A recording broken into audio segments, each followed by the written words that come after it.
Hi, we're Auction Conservation, and this is the Shoe Room Sessions.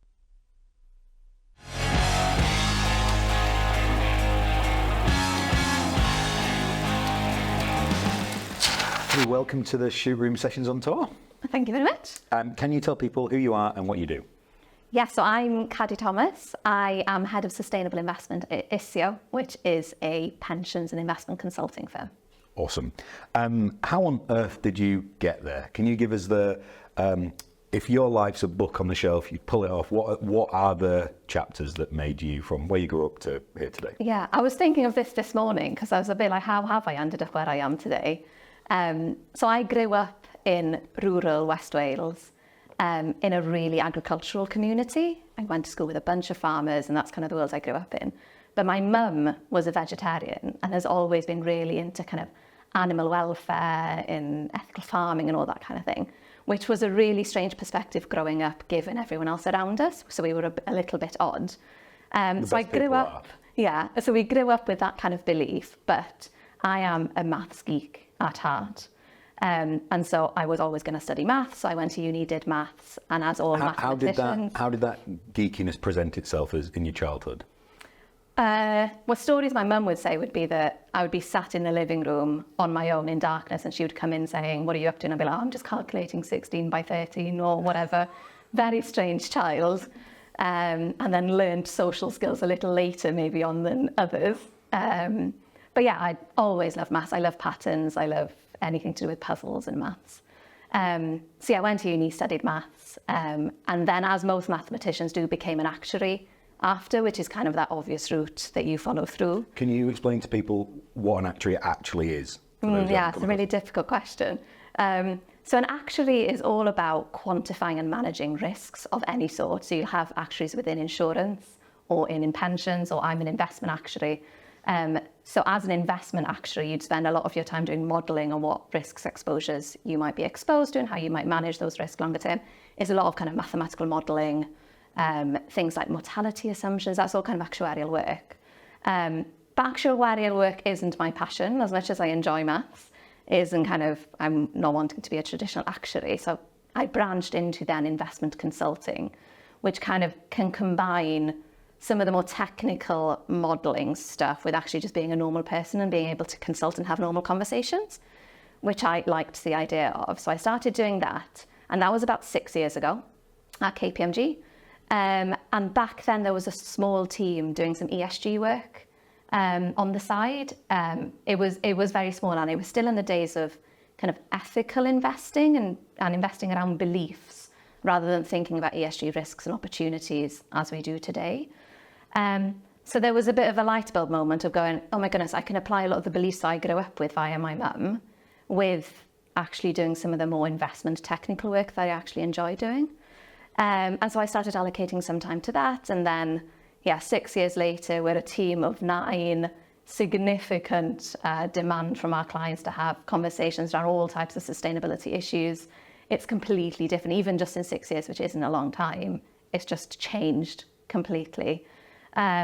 Until now, I'm 100% just focused on sustainable investing, and spend most of my time talking to investors on how they can allocate to sustainable opportunities or think about sustainable risks and all that kind of thing. So that's been the journey. Fascinating. It's really interesting hearing you reflect on how you sort of learned the social skills on top of the numbers. Yeah. Can you explore that a little bit for us? Yeah. So I think if you would describe me now, people would say that I'm quite a social person. I do really, really enjoy talking to people, but my parents still think I'm quite antisocial, they would say, because they've seen how I grew up and they think my natural sense is to be a lot more antisocial. I think small talk doesn't come naturally to me at all.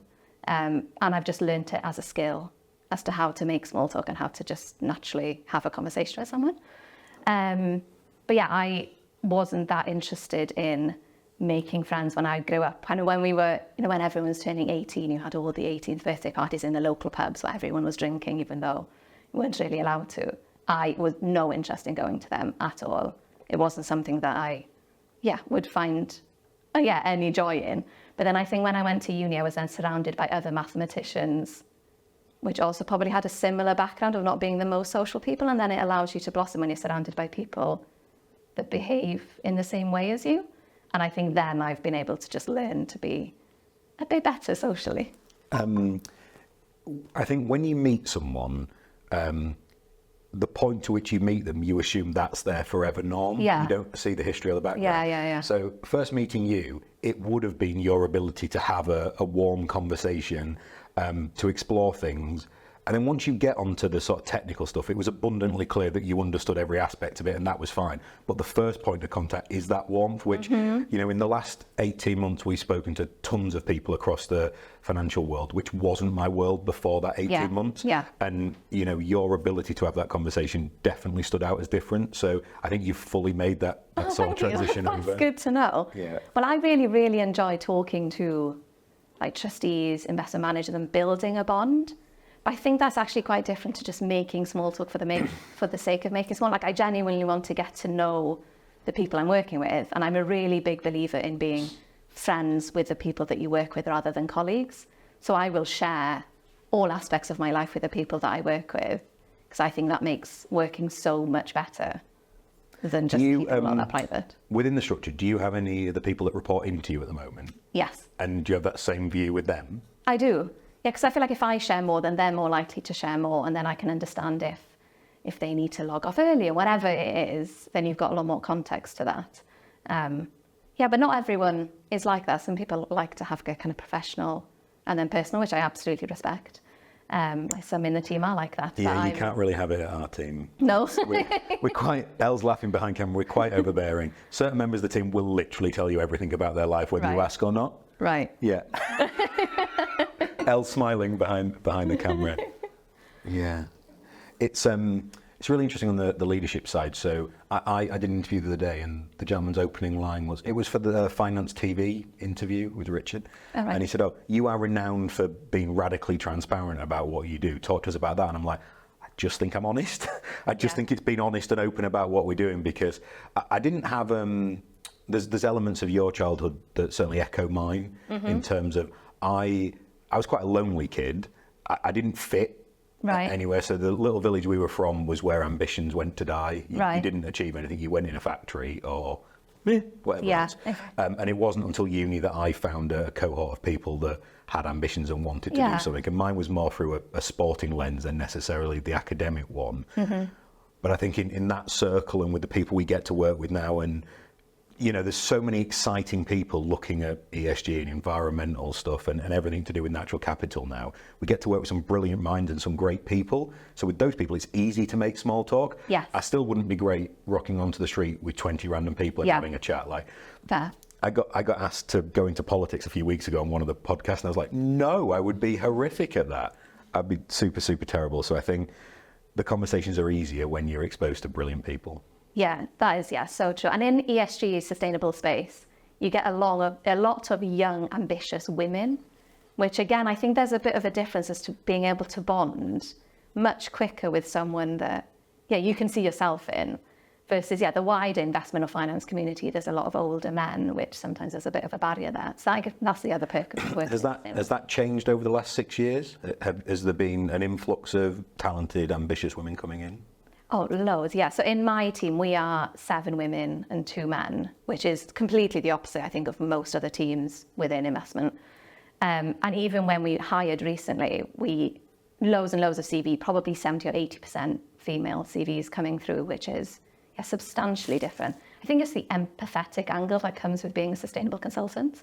But I think it's still there. It might start changing as it becomes, sustainability will become a much bigger part of the investment world. And therefore we'll get we had 500 applicants for our intern program last year. Yeah. The final 12, I'm checking this with others in the room, the final 12 that came to the assessment day, I think it was 10 females and 2 males. Yeah, wow. Which was, and then when we went back and looked at the spread, and we don't ask people to identify, so you're making a broad assumption. Yeah. The ones we met in person, we were able to know that. But it was predominantly a female cohort, and they were the most talented and the most mature and the most absolute standout candidates. And actually, we're just advertising for someone to come on another internship to support the podcast. We've had 250 applicants in 2 weeks. Wow. Which is, how on earth we go through all those, it's mad. Yeah, it's so good. So let's talk about the sector. How is the investment world now thinking and talking about nature and climate? Yeah. So I think, as I mentioned, so 6 years ago, it was all about ethical investing. It was excluding tobacco, excluding bad companies necessarily.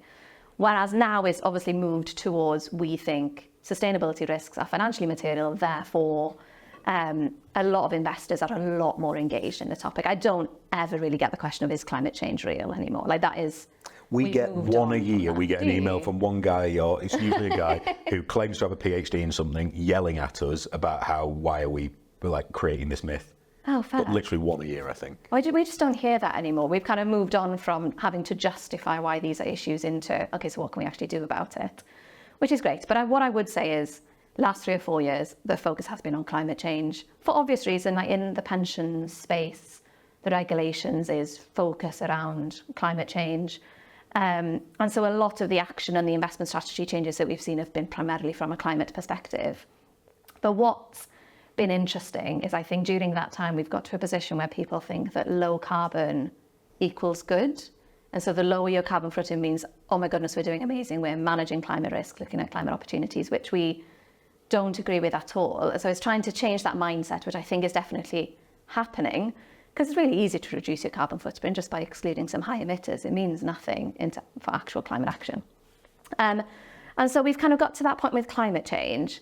And then I think in only the last kind of 2 or 3 years then have people started to engage with nature and social issues in particular, and understanding how they interlink with climate change and how we can't tackle one issue without thinking about the others. I think COVID has helped with the understanding of what a big social issue can actually look like in real life and why that is important for investors. And environmental connection, I think. I think 100%. It's probably, bizarrely, in 2 ways, the best thing that could have happened for the natural world. It took a hell of a lot of pressure off the environment. Yeah. We saw how quickly levels of carbon in the atmosphere dropped. It was 7%, I think, during 2020 or something like that. Significant. And Yeah. psychologically, when something's taken away from you, you want it more. Yeah. So we saw such a peak in engagement with environmental issues because the environment was taken from us.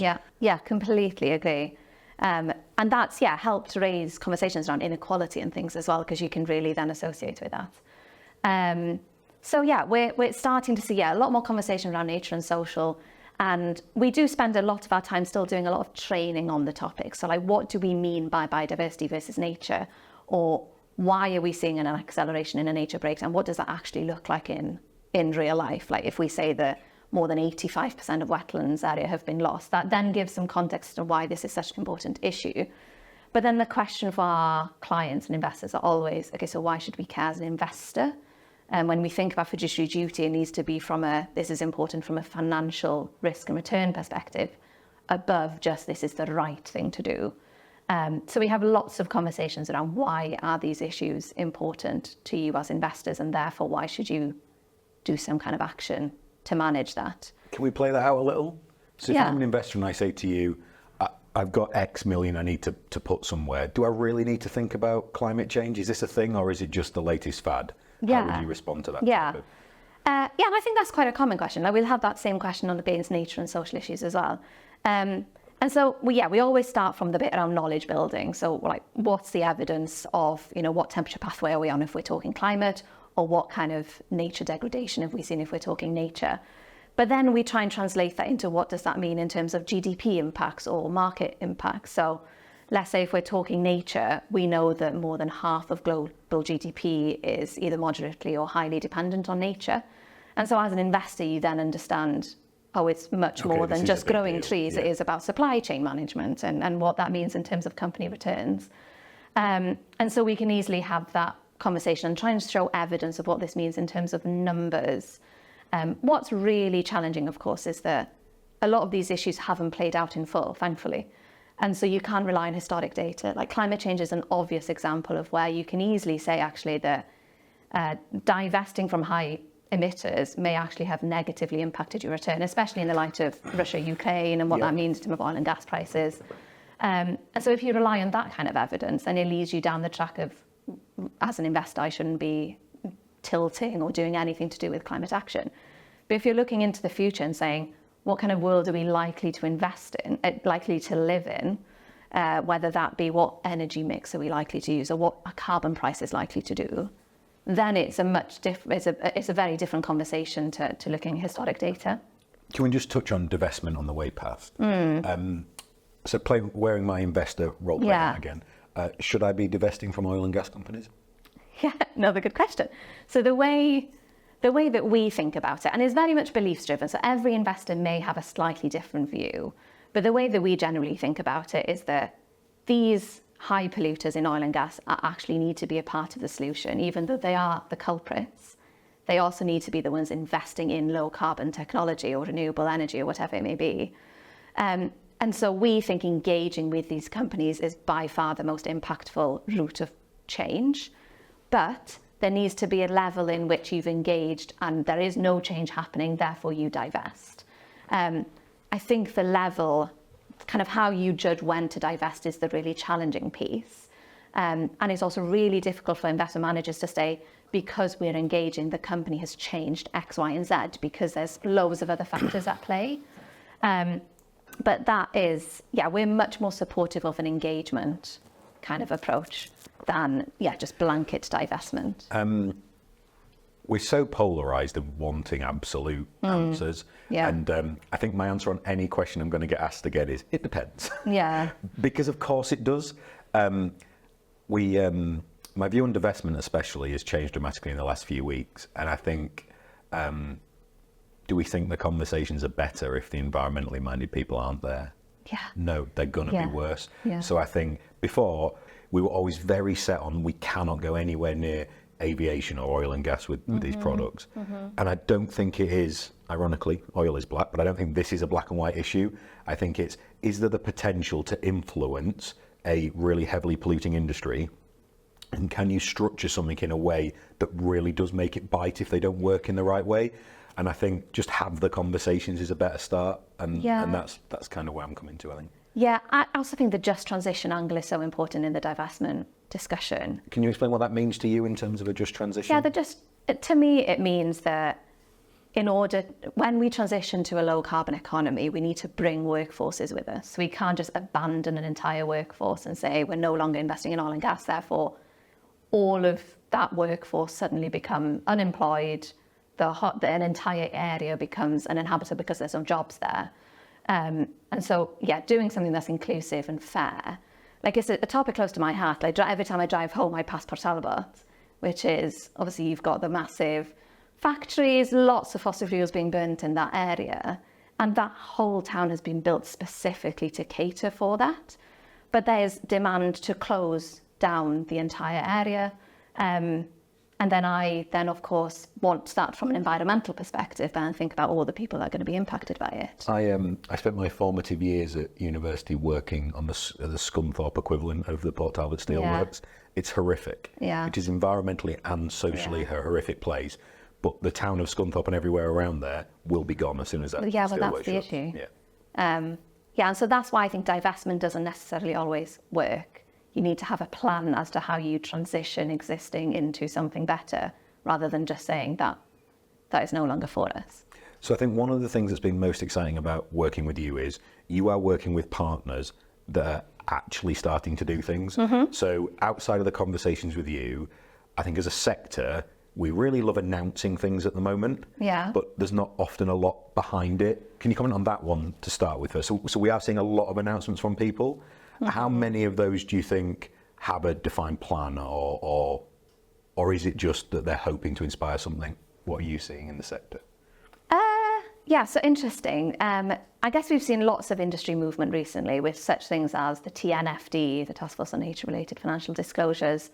And therefore, I think a lot of investment managers assume that there will be lots of interest in nature, and therefore lots of announcement as to how their products are going to be launched or what the different investment opportunities might be out there. It is a really interesting topic in that forestry funds have been around for a really, really long time if we're talking commercial timber. But we're now talking much broader. We're talking broad natural capital solutions that invest in not just commercial forestry. It can be afforestation, reforestation, peatland restoration. It can be anything along the nature spectrum. And so you get loads of new players coming into that market that see this as a fresh opportunity. we're really supportive of that because we think the more that people talk about it, the more innovation we see will end up getting to a better position in the end. Yeah, that's how you build a nature-based economy. Absolutely. Lots of players, yeah. And lots of asset owners are therefore starting to engage with that and thinking about what does a good product actually look like. The challenge you've got is greenwashing, and how much you can actually trust that these are genuinely good products.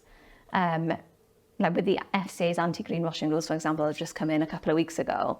That hopefully will make a big difference as to how you would classify and impact a sustainable solution. I think I've seen it where it's not even intentional. So I've spoken to some people who've come at this from a financial lens, have an interest in the environment, want to do something positive, so are diving in going, oh, we'd like to do this. And what they're pitching has some limitations, but it's not because they're trying to greenwash, it's just not a fully thought out proposition yet. Okay. So you can stumble upon something that will appear to be greenwashing. So, and everyone, because it's such a new sector, everyone wants to criticize as well. So if things aren't quite perfect, we're not giving people the freedom or the room to fail, really. Yeah. It's been in the sort of court of public opinion, it's been jumped upon straight away. I think that's fair. The way we try and tackle it is that we've got, every product we look at, and you've been through this process with us, so you know what questions we ask, but every product we look at, we'll have a scorecard of probably over 90 questions that we will try and rate Did the you ask us manager. 90 questions? Well, Yeah, okay. there's a lot of work that goes through it. I just thought it was fun. This is why we were turning the tables, right? Yeah. And so a lot of that, though, isn't have you got a policy covering X, Y, Z? It's actually how have you implemented that in practice? Yeah, I never felt like you were asking us to justify anything on paper. It was asking to understand. That's why it felt We like just want to see evidence rather than Yeah. seeing, we've ticked this, this, and this. Is actually, okay, how does that work in practice? And I think that's what I was going to segue onto a compliment about your process, because there's and we've talked about this, there's very few people we've met who I think actually understand the whole sequence. Everything from having a concept of wanting to deploy capital to do good for the planet and to make a return from that, but what it actually looks like in reality. And the conversations with you and your team span that whole spectrum, so it was an informed discussion. Whereas other people we've spoken to, you're talking about the first 10% of it or one aspect of the process, right. Whereas you were able to look at everything from concept through to the realities of delivery. And that's good to hear, thank you. I think it is difficult, though, because it is resource intensive to go through a process that is that. I know, that's why you outsource all of it to me, right? So I ask you so many questions. And we do, we send RFIs to managers, and I do think that I'd be like, oh my goodness, there's so many pieces to work through. But otherwise, we just feel like we're going to get greenwashed. Unless we see all the case studies and backing evidence. Like a really good example is, so we're really focused on stewardship, as we said, we think engagement is really important. And loads of our clients have been setting stewardship priorities. So they'll say 3 or 4 issues that they really care about that they then expect each of their investment managers to be working to improve in some way via stewardship activity. Biodiversity is really common as being one of those 4 issues. But what we've seen is that managers can evidence at policy level that these are important issues for them. But if you try and dive under the bonnet and say, okay, if we're talking climate change, let's look specifically at your high emitters, who have you engaged with? So kind of turning the table, rather than asking them for case study examples of how they've engaged, more going, have you engaged specifically on climate change with company XYZ? Because that is a high climate risk exposure or whatever. Then the answers are a little different. Totally. And so we're trying to, just not rely on these kind of flashy policies, but actually getting into the data. And I think my gateway question to that at the moment has been, so everyone recognises having positive social impact and engagement is hugely important.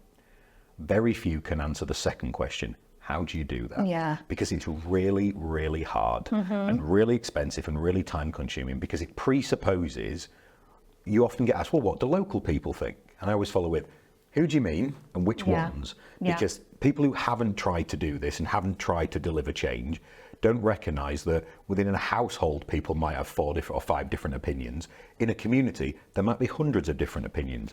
We've got an estate in Scotland where it was formerly one massive estate, there's now 11 estates, and each of our neighbours has a different view on things. Right. So in 5 different views, which is the one you're supposed to work with? Yeah. So you try and find a form of consensus, but sometimes there just isn't, and you Yeah. have to explain why you're taking a different view. A really great one is sort of deer management. You need Yeah. to control a large number of deer to allow natural regeneration of woodland. We've got one neighbour who is an international owner who just comes across to shoot deer. Right. So their view is, no, I want more deer. We've got another neighbour who is an amazing university who they're trying to do a similar woodland recreation scheme and reforestation and afforestation. They want to manage numbers really hard and want to partner with us on that. Yeah. So I'm going to upset one neighbour whichever way I go with that approach. And the people who can't articulate an example like that just haven't got there yet. Doesn't mean their intentions aren't great, but that's going to be a steep learning curve when they try and start delivering some of this. Absolutely. And so how would you manage that then when you've got such polarising views? Yeah, so listen as much as you can, try and understand, try and find a point of commonality. Can you bring data into play in this? So in that one, it was really interesting. There's almost a cabal of gamekeepers there who agreed to lie about the number of deer every year. So they went, there's 9, because you're supposed to keep it below 10 for Scottish guidance in terms of government. Okay. There was 26 a square kilometre. Okay. Because we put infrared drones in the air, did an independent survey, brought someone into open data. You can share it, people can see the data. So we do a management process with the neighbour next door to get that number to 10 this year. So we were able to say to the neighbour who wanted more deer, well, there's more than you thought was there anyway, because there's 10 now. They're still grumpy, but they recognise we need to manage those numbers. So just trying to talk to them and say, we can try and find consensus where we can, but we need to manage these down in this way. Here's the data, this is what we're going to do. And sometimes you just have to explain your perspective is different. Yeah. We're going to manage the land in that way. I think that is why it's so difficult for investors to work out whether engagement is happening correctly, because there's so many nuances. And you can't do it correctly. Yeah. Talked about a lot of momentum in the sector. Are we seeing pension funds start to make allocations into the natural capital space? I think we're starting to see it. As I've already said, we've seen lots of forestry allocations. And I think we're now starting to see interest in broader natural capital. We've seen maybe the first few go into specific natural capital products. I think we'll see a lot more. I think the really interesting conversation is what's the driver for going into these funds? And then we see investors fall into different categories. You've kind of got the first category of wanting to do it from a nature impact perspective. And that would maybe be more local government pension schemes or someone that wants to specifically develop their area. You've got Why does that speak so prominently to a local government pension scheme? What is it about their philosophy that makes them keen to do that? just wanting to invest in their own local authority. So it's the geography. Yeah, the geography piece. So in the same way that they're interested in investing in social housing within their areas as well, just wanting to build their own community out. So you kind of see that angle. You've then got investors wanting to do it from a return perspective. So thinking that carbon credits are a good return opportunity. Yeah, it sounds like there is more of a recognition now that that's an actual opportunity rather than just a cost of doing business. Absolutely. There's still massive risks and trustees needing to get really comfortable on what even does the carbon markets look like? What does a credit mean? You've got lots of kind of different terminology and things that people get confused about, like what's an offset versus what's a carbon credit, and what are the different types of credits out there. So I think there's still some way to go, but it's definitely recognised as a return opportunity now. The third angle is the really interesting one, which is more around hedging carbon price. So rather than doing it from a return speculation perspective, doing it from we're going to be negatively impacted by rising carbon prices in the rest of our portfolio, therefore how do we bring something in that's positively correlated? I think that's a really interesting angle. And then the fourth one is from an offsetting perspective. Just on that, working with you is the first time I'd ever heard that concept. Right, raised. okay. So I think you and partners you're working with it. Yeah, we have one asset owner that is particularly engaged with that topic, which we're really supportive of. I think that, like, if you're thinking about pension schemes, you hedge on the defined benefit side, inflation and interest rate risk all the time. So why aren't we thinking about rising carbon prices in the same way? It's one of those impactful ideas that someone shares something with you and you're like, well, of course. Yeah. I love those. Yeah. It's like smacked in the face with an idea and you think, why on earth? Yeah. Because we're just so busy living life, you sometimes miss the things that are really there, and that was definitely one of those. Yeah, and what's really interesting is you can then start thinking about portfolio resiliency under different climate scenarios. So if we're in a world where we are transitioning in an orderly scenario, then what does that mean in terms of rising carbon prices, and therefore what does that mean for our portfolio and how do we manage that risk? But then you have to start thinking about what's the most likely climate scenario we're going to actually almost moving. you almost need your investor to decide what they think that's going to be before you can build a strategy back from it. Absolutely. And at the moment, we're trying to build a strategy without designing the endpoint. Yeah, but then you have to, like, do you really want to put all your eggs in one basket and say the most likely scenario is that it's going to be a 2.3 degree world and we're going to transition in this way? That's quite a big call to make. I guess we all know it's going to be hotter.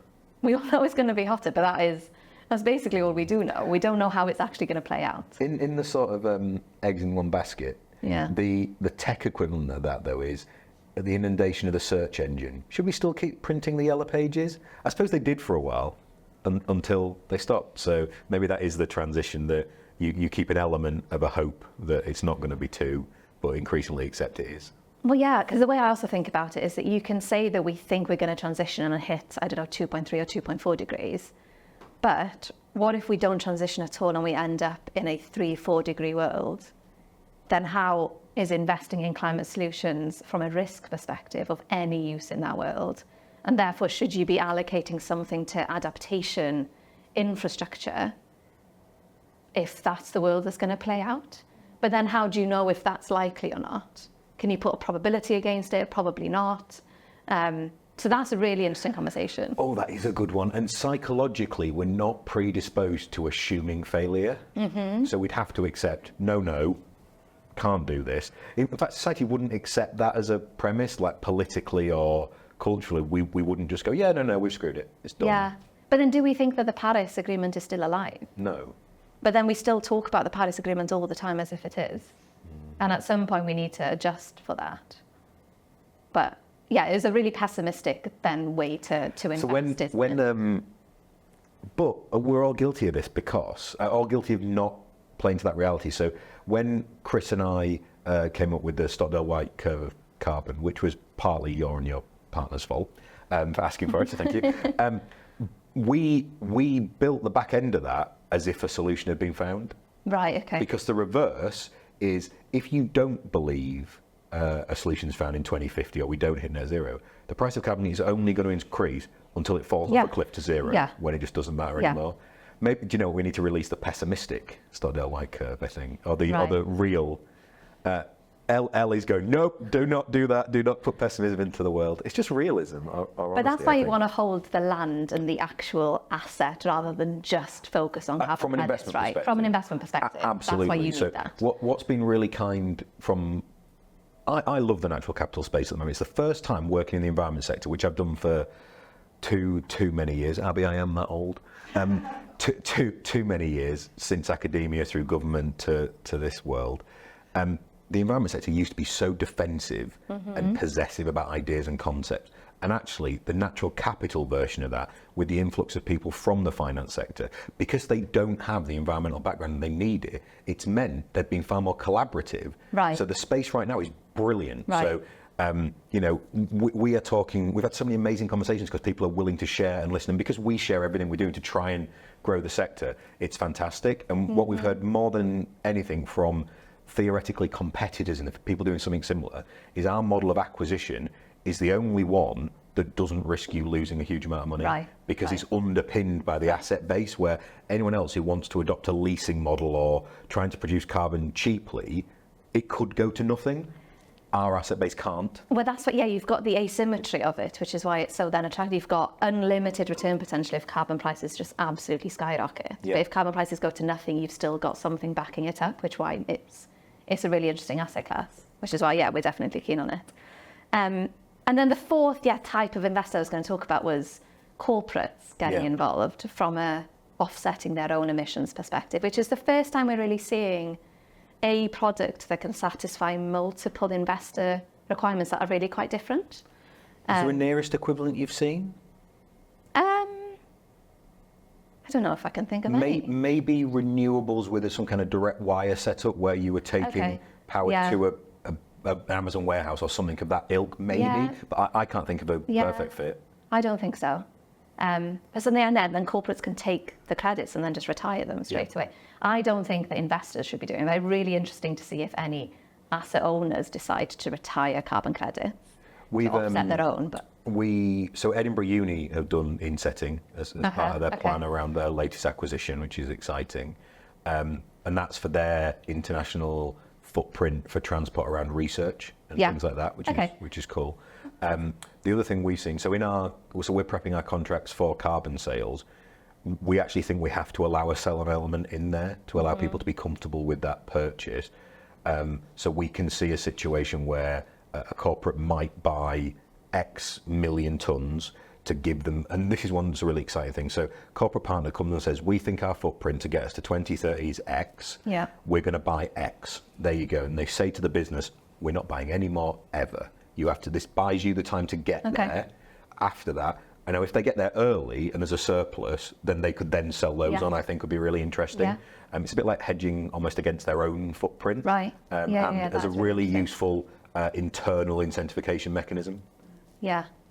Things like that are going to be so, like if you're an investor in that company, really trying to understand how that is being managed would be really difficult, where you've got that happening across multiple assets and companies within your portfolio, which is, because then you don't want to be also doing that on top. Otherwise you can be doubly exposed, if you know what I mean. Well, if you believe price of carbon's rising, there's no negative, because then you'll just have a surplus that you can sell on true. at the end. So you kind of cover yourself off that way. And what a nice problem to have. You've done it too fast. Yeah. I think one of the lazy things we're hearing from people is, people are just going to buy loads of credits and not do anything about it. I think that opinion keeps coming from people who've never worked in a corporate or had a boardroom environment. Boardrooms do not want to sign off expenditure. Right. And if they write a big check, they don't want to write a big one next year. Yeah. So I think we're starting to see published research that is showing those that invest in high quality credits that have a punitive price on them are seeing big changes in their operation. Now, don't get me wrong, if you're paying $1 a credit for something, of course it is just a license to keep doing bad. But if you are paying for a quality product, I think that does have an impact. Yeah.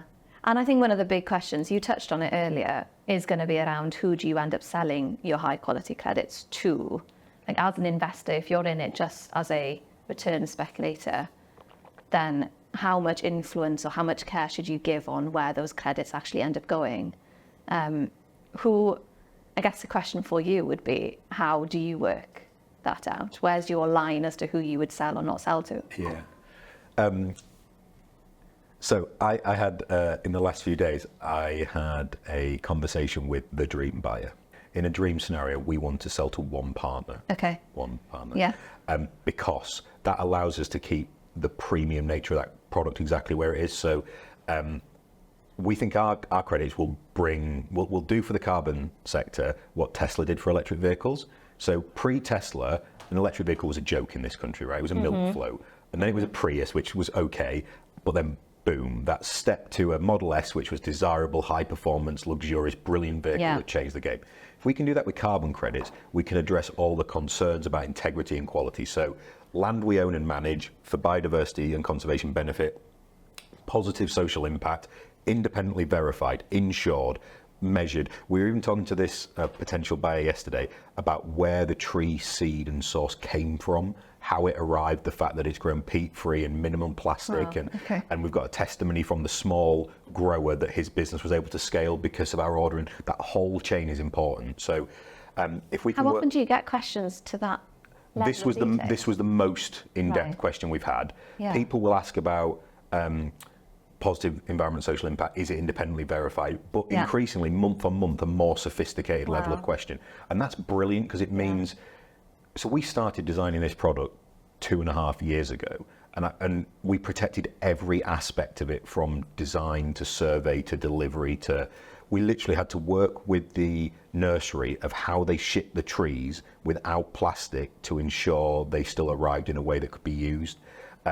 But it all mattered to having that proper full integrity product. So the reason we want to work with this partner is that sets the standard. It sets a price point, it sets a standard, it helps amplify it, and it has the ability to have positive impact and influence way beyond that one deal. Yeah. So that's who we'd like to sell to. We've also had 2 or 3 conversations with small independent businesses within the geographies where we're working. So that's an exciting one as well. And we will only sell project specific. It's like the smallest project we've got is 10,000 tons of carbon. So we've been talking to one company who that would give them about 8 years work on their current footprint. Right. And that's the one that's saying, actually, we're going to say to the business, this has got to make you last 10. Yeah. Okay. So that it produces and sort of forces those behaviours through. My hope is we do this one deal because I think it maximises the impact we can have globally. If not, each individual, and we'll have 11 deals to do at the moment in terms of the portfolio. We just bought another site at the weekend, hopefully, fingers crossed.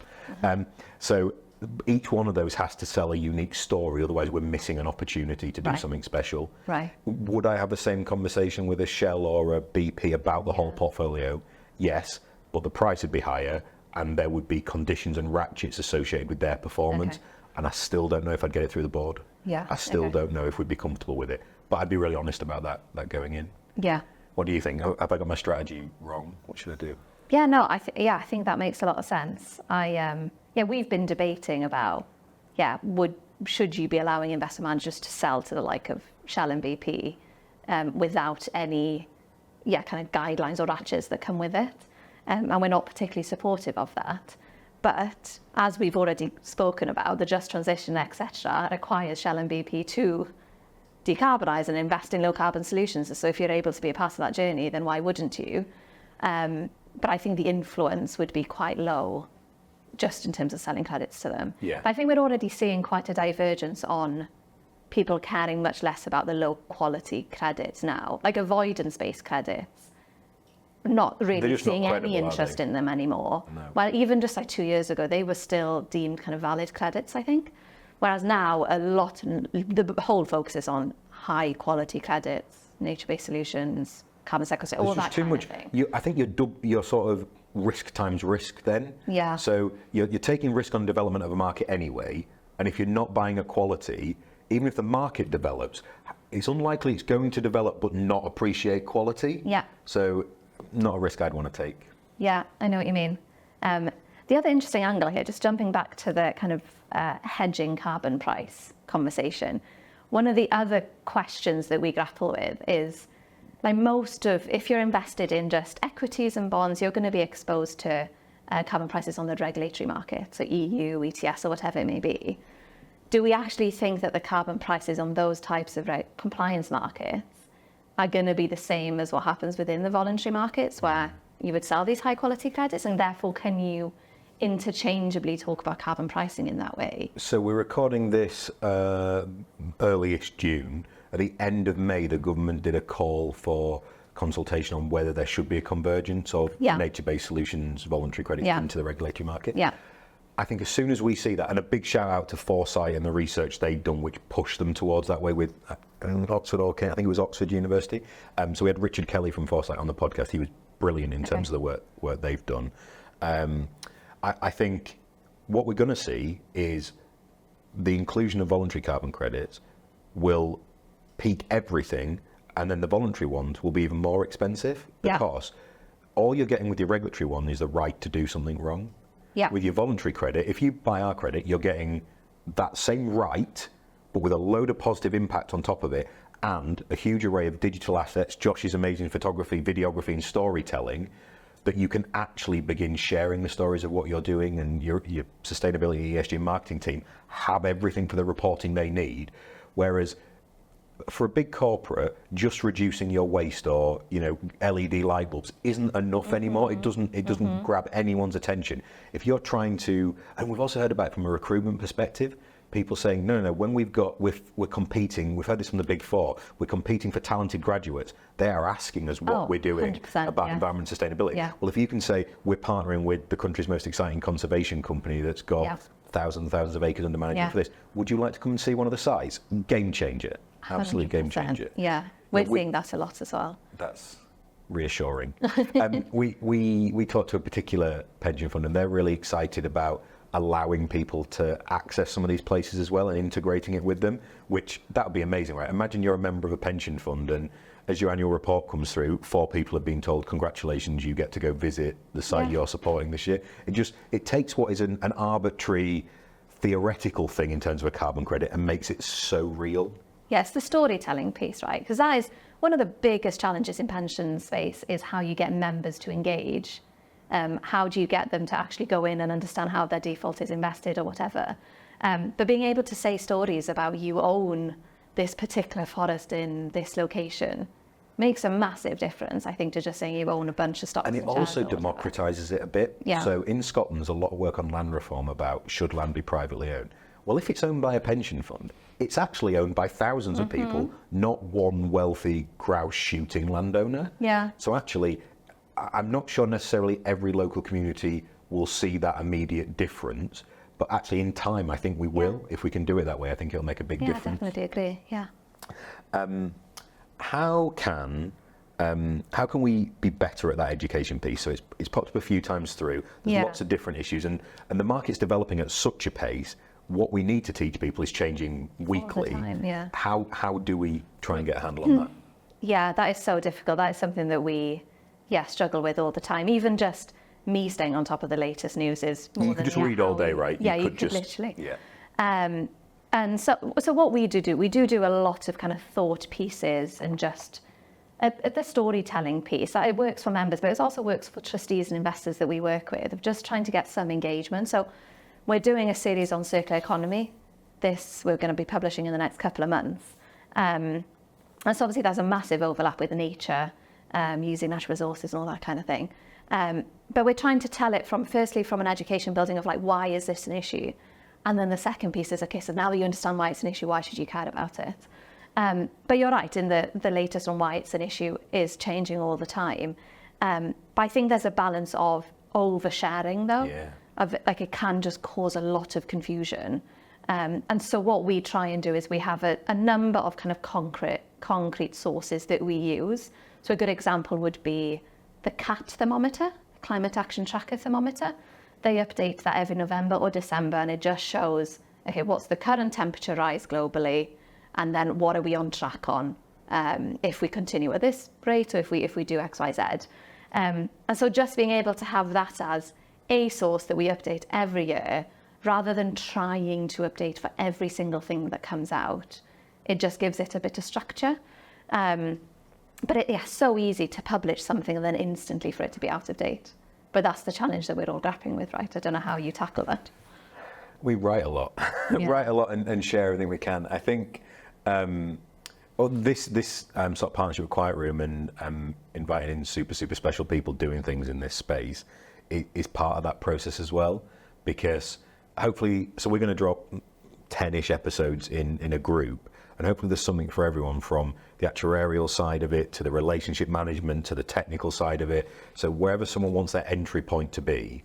And also we're trying to humanize it as well. So most of the members of the team have done podcasts now, so that if you're really early in your career and you're going, how do I get into the environment sector? Oh, brilliant, there's someone. We talked about representation earlier, and you talked off camera about some of the amazing people in your business that are role models to you. Yeah. Well, hopefully we've put every different type of role and person we can to give someone an entry point into the sector. Yeah. But I think just we're on a mission to overshare where possible, right, and share. Literally the only thing about the business we haven't shared is we haven't made our sort of proprietary software that assesses land opportunities. Yeah. We haven't made that open source. Everything else we have. Yeah.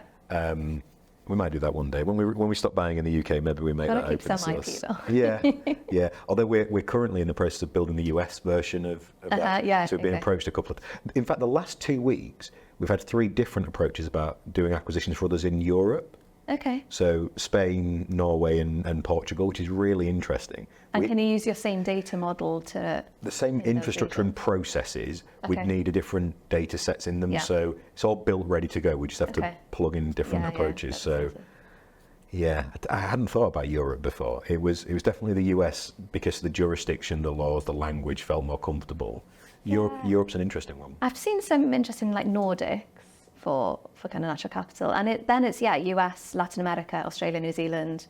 Haven't seen too many kind of continental European projects. Yeah, so I wonder, I haven't yet got to the genesis of what is the thing that's changed that's made 3 different approaches come in at that point in time. You briefly mentioned pension trustees. This is a new type of role and person for me to become accustomed to. Mm-hmm. And I get the sense they have a really challenging role in terms of people want innovative and different. Is it within the scope of their role to have the freedom to be innovative and different with the investment choices they make? Yeah, it is really difficult. Because as we've kind of mentioned, right, all of their decisions need to be grounded in fiduciary duty. And is this the right decision for their members? And so I think one of their big challenges is having to put their own personal beliefs aside and actually look at something as, is this the right decision for the scheme, for the members? and having to grapple with so many different things that they need to tackle. Like even if we're just talking investment, right, they're responsible for the design of the investment strategy, the monitoring, the hitting targets, hitting objectives, as well as then thinking about how do we be innovative and bring in new ideas into that. Clearly what we've seen in the market, I don't know if you've seen this, is a move towards more professional trustees. And so you've got loads now of professional trustee firms that have been set up that are now involved across multiple trustee boards. And so these individuals come with loads and loads of investment knowledge. And so we've got trustees on boards that are real nature specialists, that are involved in nature-based investing in some way. And has the professionalisation of that helped in terms of diversity of age and experience and things like that? Yeah, I think we've seen that. There is still obvious bias within trustee world in that you need to be experienced in order to be a good trustee. Therefore, it naturally lends to people that have been involved in the industry for a while, and therefore you've got the natural biases that come with that. But you've also got like really competent, ambitious, younger trustees joining professional trustee firms that can then gain experience from being on multiple boards, learning from other trustees rather than just being member nominated, company nominated, or kind of sole trustees. And so, yeah, that has changed quite a bit, but that makes the advisor role a bit more challenging, right? Because we get loads of challenging questions then. That makes it better, though, right? It makes it better. Conversation. Challenging but better. And it allows you to have conversations such as carbon. So like the asset owner that we've kind of referenced a few times they have trustees that are incredibly knowledgeable when it comes to carbon markets and what that actually means. And so you can skip a lot of the building up that knowledge and get straight into, okay, so what do we actually think that carbon prices are going to do in the future? So it becomes a lot more of an effective conversation. But it just means that we need to stay on top of things. When you sort of step back and think about that, that's super, super exciting because we've come so far in the 6 years you talked about. Yeah. The 2-year window I've had into working with the finance sector, it's probably not even 2 years. I've seen mass growth and speed of recognition, and 1 or 2 people wanted to talk about it. Now everyone does. Yeah. In fact, that sort of 6 years ago you talked about, no one wanted to talk about natural capital. I first heard it 15 years ago in the environment sector. Right. And now AI and natural capital are I saw a piece the other day that said they're the 2 most aspirational growth areas for young people to want to work in. Right. And we're really fortunate that we kind of get to merge the 2, which is really exciting.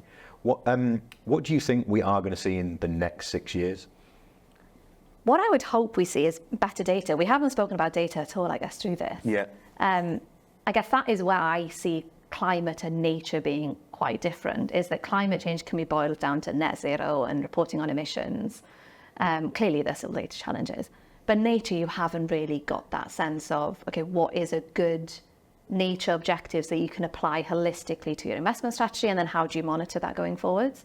Because it's so localized and the data you need to be so project specific that I think it's just difficult to aggregate. Is there an example within the sector of a product that has that same level of granular difference? I think anything that is around social impact is similar. If you're trying to deliver access to water, access to healthcare, they're all very specific metrics, all very interesting, but you can't boil it down into one number that represents inequality in some way. So it's a similar issue. Maybe healthcare as well, because healthcare becomes the basket term for nature, but what you do under that healthcare is so many different varieties and variants. Yeah. And so, I'd hope that we start converging in some way into how do you boil nature down into, I guess it's difficult whether we want to get to a number or not, but I think that always helps conversations where you can simplify. I would always like to get to a number. Because the other example of that is loads of development happened in climate scenario analysis, right? Where you try and quantify impacts on assets under different climate scenarios. The TNFD has set out 4 nature scenarios, but I have to date not seen anyone that can then translate that into, okay, so what does that actually mean for your investment strategy? So again, that is more the quantitative side as to hopefully what we would see. Are you familiar with the work that Kane Bive is doing at EcoSolace and Credit Nature? No. I'll share some stuff with you on that. So we had Kane on the podcast. I don't think we've released Kane yet, have we?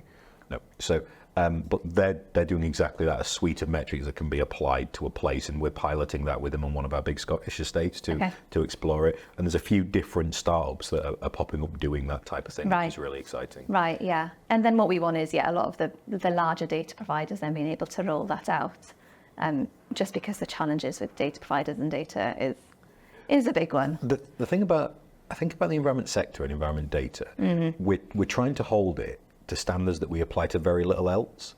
So one worry about natural capital is we want it to fix every ill in society. So a carbon credit is intended to, a good one is intended to sequester a ton of carbon, lock it away in perpetuity, and have some positive impact alongside it.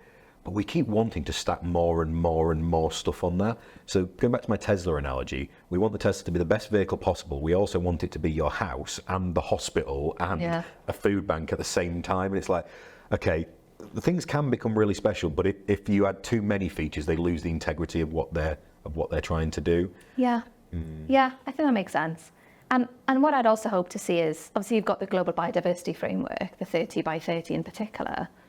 How investors can start engaging with that would be really interesting. Obviously 2030 isn't that far away, so we can start thinking about that sooner than in 6 years' time. But that I would also hope to see some progress on what does a good investor framework look like, in the same way that we've developed it for Paris, in alignment with that.